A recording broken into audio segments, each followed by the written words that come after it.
In today's video, I'm going to show you how to create a thumbnail with ChatGPT and Canva AI. So start with ChatGPT. So here you can ask AI to generate thumbnail ideas, titles, or text.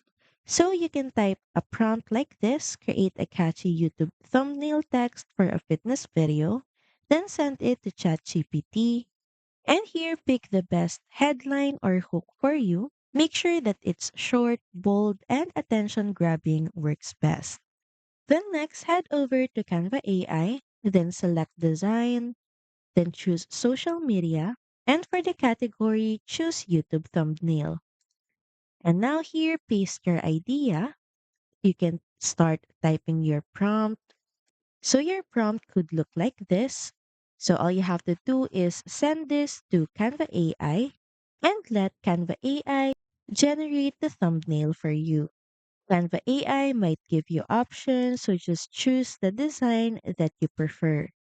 Once done, make sure you customize it, adjust the colors, fonts, images, and even add your main text. Thank you for watching this video. Also, feel free to use our affiliate link in the description. Bye!